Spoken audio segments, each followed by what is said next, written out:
Saya Dr. Muhammad Nurfirdaus Sahran. Saya dari Universiti Malaya, Fakulti Sains Komputer dan Teknologi Maklumat, dan saya bertugas sebagai wakil kepada Google dari Universiti Malaya, iaitu Google Ambassador Universiti Malaya.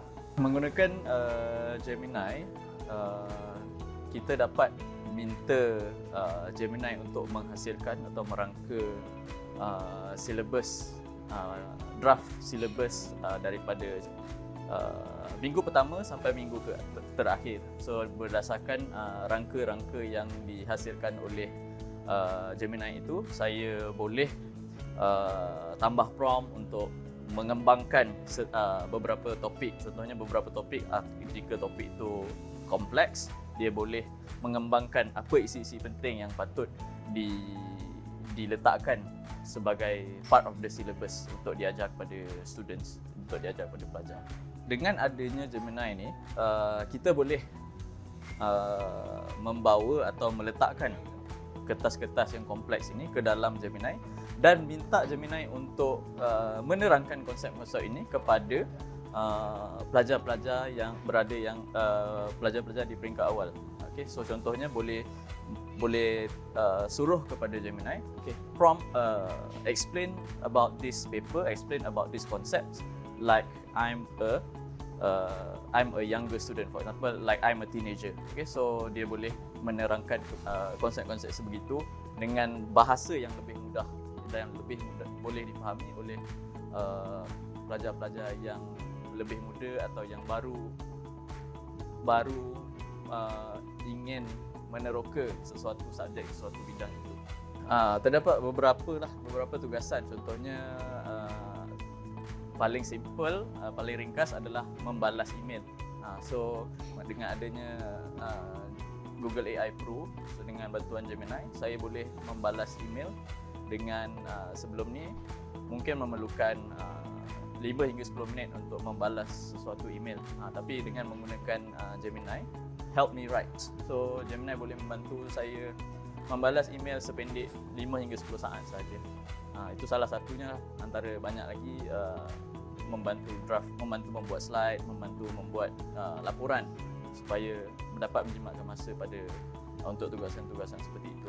Kadang-kadang untuk membuatkan dengan adanya AI, pelajar-pelajar sendiri boleh menggunakan tools-tools, peralatan-peralatan AI ini untuk melakukan mengkaji sendiri. Kadang-kadang saya cuma memberikan arahan pendek yang mereka perlu mencari sendiri, mereka perlu menggunakan segala jenis peralatan AI yang ada pada mereka untuk mereka explore sesuatu bidang itu atau explore sesuatu soalan itu dan menghasilkan jawapan-jawapan kreatif sebagaimana mereka mahu menerangkan jawapan mereka boleh guna apa-apa cara sekalipun berdasarkan arahan pendek yang saya berikan dalam kelas. Dari segi tanggungjawab, of course kita ada etika yang kita perlu, kod etika yang kita perlu patuhi apabila kita menggunakan AI itu sendiri. Contohnya kita tak boleh menggunakan AI untuk menghasilkan benda-benda yang tidak patut, tidak bermoral dan sebagainya. So, jadi nasihat-nasihat itu selalu sering menjadi sebahagian daripada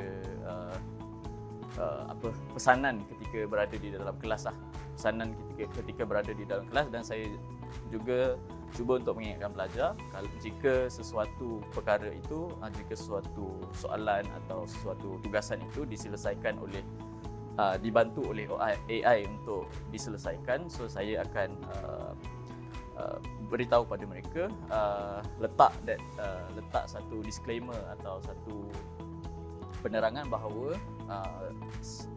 antara tugasan-tugasan ini telah dihasilkan oleh Gemini dan sebagainya. Antara perkara yang baik mengenai notebook LM ini adalah kita boleh seperti apa yang Puan cakap tadi, 50 journal yang kita patut baca dan synthesize. Okay? So sebagai pengguna notebook LM, kita boleh masukkan 50 jurnal ini sebagai sources, sebagai sumber untuk notebook LM ini membuat sintesis sendiri dalam masa yang pendek dan juga membuat dengan cepat dan menjimatkan masa. Kerana notebook LM itu sendiri hanyalah bergantung kepada dokumen yang kita telah masukkan kepada notebook LM. Sebab kerana notebook LM sendiri mengikut sumber, mengikut penerangan teknologi mengenai notebook LM ini sendiri, mereka menerangkan bahawa apa-apa sumber yang dimasukkan ke dalam notebook LM, segala dapatan daripada prompt di dalam notebook LM itu adalah berdasarkan hanya kepada maklumat-maklumat yang diberikan, bukan dari maklumat yang di-generate sendiri, di-jana sendiri compared to Gemini contohnya. Sebagai contoh, ada lebih daripada dua lah. Sebagai contoh, 2 kertas jurnal yang menerangkan mengenai sesuatu topik tetapi dapatannya berbeza. Okay? So kadang-kadang kita perlukan masa yang agak lama untuk untuk mendapatkan bahawa dapatan ini sebenarnya kertas A pendapatan dia seperti ini, manakala kertas B pendapatan dia lain daripada apa yang dijumpa oleh kertas A. Jika kita melihat secara manual, mungkin kita tidak akan melihat dua perbezaan itu, sebab kadang-kadang kita baca lebih daripada dua, so kita tak akan dapat mungkin ada perbezaan sedikit mengenai metodologi dan sebagainya yang menyebabkan mereka dapat dua dapatan yang berbeza. Jadi menggunakan notebook LM, disebabkan mereka boleh notebook LM boleh synthesize the information. So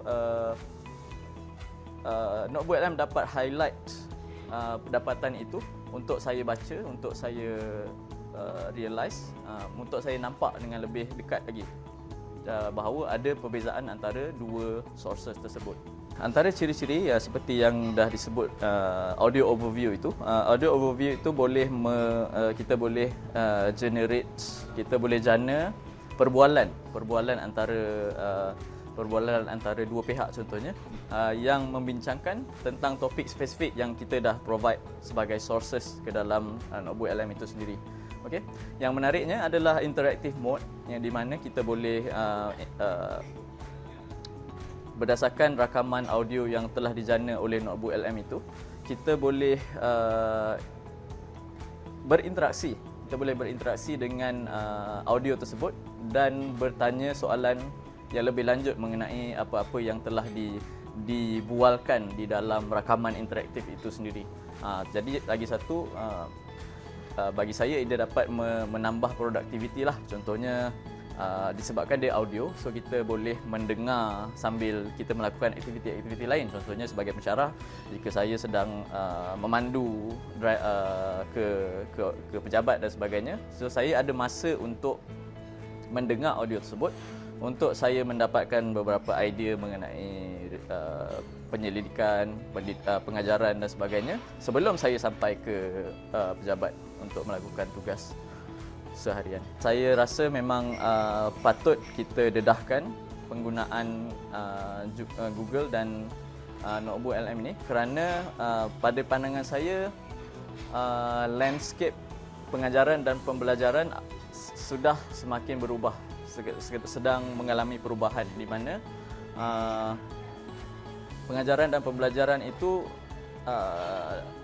semakin bergantung kepada tools-tools AI seperti Gemini dan notebook LM. Bukan saja dapat meningkatkan produktiviti, malah dia dapat membantu pelajar dan juga pensyarah mencari sesuatu yang baru. Kadang-kadang sesuatu yang baru itu tidak berada di dalam silibus, tetapi dia penting untuk pengetahuan pengetahuan semasa dan sebagainya. Okay, itu pandangan saya lah.